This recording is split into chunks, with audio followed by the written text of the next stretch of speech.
Olá, meu nome é Lucas e essa vai ser uma aula sobre o diagrama de Maid-Swan. Bom, falando um pouco sobre quem idealizou esse diagrama, os dois economistas que idealizaram, o australiano Trevor Swan, ele foi um dos pioneiros da teoria do crescimento econômico, mais precisamente da teoria do crescimento econômico neoclássico, ao qual poucos meses antes Robert Solow produziu aquele que era o pontapé inicial dessa corrente de pesquisa, e mesmo no final do mesmo ano ele produziu um trabalho que chegaria praticamente ao mesmo ponto, mas não seria ele que ficou conhecido como o pioneiro. Já James Smith foi um dos pioneiros em seu campo de pesquisa também, foi política econômica internacional, mas ele foi vencedor do Prêmio Nobel de 1977, devidamente reconhecido pelo seu pioneirismo a respeito da política econômica internacional. Bom, o que é finalmente o diagrama de Maid-Swan? Eu vou esmiuçar em várias partes para que seja mais fácil entender todas as relações do diagrama, e é um diagrama bem simples. Qual a intenção dele? É traçar de uma forma simplificada os meios de ação de uma autoridade econômica de um país ou de um governo de um país, ou dos dois. E essa área de ação está delimitada entre os eixos x e y.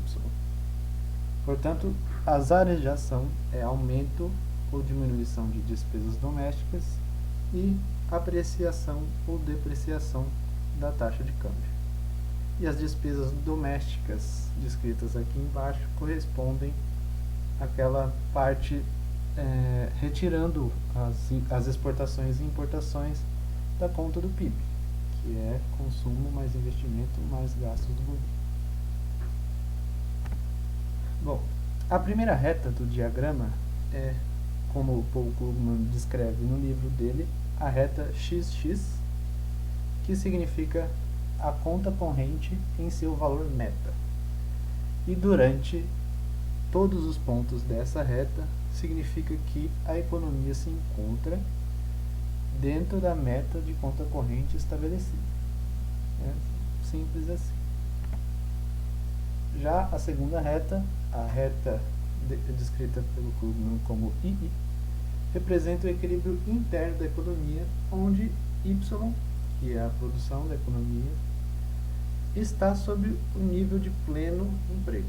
Então, ao longo de toda essa reta, a produção dessa economia está sob pleno emprego. Dessa forma, a condição a qual o equilíbrio é atendido nesse diagrama está descrito na equação que está aqui à nossa frente, conta corrente vezes, entre parênteses, a taxa de juros, os preços internacionais divididos pelos preços nacionais, vezes despesas domésticas, é igual à meta de conta corrente. Lembrando, aqui abaixo está a fórmula de conta corrente, que é uma fração da balança de pagamentos. O ponto de equilíbrio, assim como é intuitivo pensar, ele é justamente a intersecção entre essas duas retas, que significa o cenário ideal de taxa de câmbio e de despesas domésticas, satisfazendo todas as outras variáveis mencionadas. Como funciona o diagrama? Bom, é possível, depois de traçado, que se definam quadrantes entre as partes do diagrama, em que se apresentam áreas onde é possível concluir que o país ou a economia que estiver em cada uma dessas partes está sob determinada condição de emprego ou de conta corrente. Como podemos ver aqui, por exemplo, no quadrante superior, há sobreemprego e superávit de conta corrente excessivo.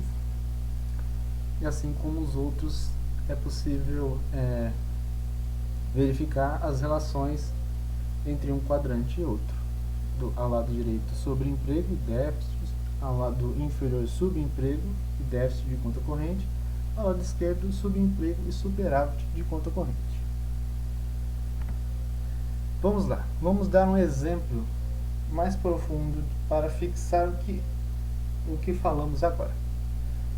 Cada um desses pontos que está no diagrama representa uma economia.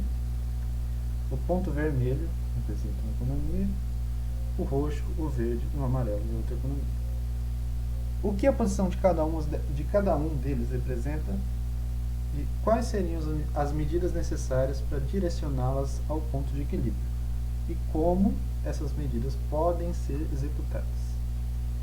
Bom, o ponto vermelho, assim como a descrição dos quadrantes nos ensina, define que essa economia está sob subemprego e superávit de conta corrente excessivo. A medida necessária nesse caso é o aumento de despesas domésticas, mas é o aumento de despesas domésticas somente porque, do ponto de vista da taxa de câmbio, o ponto vermelho está literalmente ao centro de onde deveria ser o ponto de equilíbrio. Porém, as despesas domésticas estão muito menores do que deveriam ser. O ponto verde, há sobreemprego e superávit de conta corrente excessivo. As medidas necessárias para que esse ponto verde, essa economia, encontre o equilíbrio, são compostas. Ela necessita da valorização da taxa de câmbio e do aumento das despesas domésticas, porque está acima da taxa de câmbio necessária e está à esquerda do ponto de equilíbrio das despesas domésticas. Bom, já o ponto roxo, ao contrário, subemprego e déficit de conta corrente excessivo. As medidas necessárias, então, é a desvalorização da taxa do câmbio e redução de despesas domésticas, já que está à direita do ponto central. E continuando, o último ponto amarelo, há sobreemprego e déficit de conta corrente excessivo. As medidas necessárias são a redução de despesas domésticas e a apreciação da taxa de câmbio. Bom, para ficar mais claro, as medidas que citei anteriormente, é claro que em cada caso há uma medida crítica. Por exemplo, no ponto verde é muito mais evidente que é necessário muito mais uma intervenção na taxa de câmbio do que nas despesas domésticas. O que não significa que, caso seja feita uma mudança na taxa de câmbio e não em despesas domésticas, o ponto de equilíbrio será alcançado. É necessário sempre, nos dois casos, a menos que o caso do ponto vermelho já tenha uma das variáveis em ponto de equilíbrio. Em qualquer outro caso, que é um caso mais próximo à realidade, em que não haverá nada em equilíbrio, será necessário a influência nas duas variáveis para que seja possível alcançar esse ponto. Bom, e como seria possível, dentro da realidade e dentro da limitação do modelo, e é claro que isso é uma forma simplificada, mas é muito útil pensar por esse ponto. Do âmbito cambial, esse modelo significa que, na realidade, é possível, por meio dos mecanismos, como no caso do Brasil, do Banco Central, que ele atinja, por meio de elevações de taxas de juros, para atrair capital internacional e mexer com a taxa de câmbio da forma que seja necessária, ou aumentar ou diminuir essa taxa de juros. Pode ser que essa seja uma medida efetiva em casos específicos.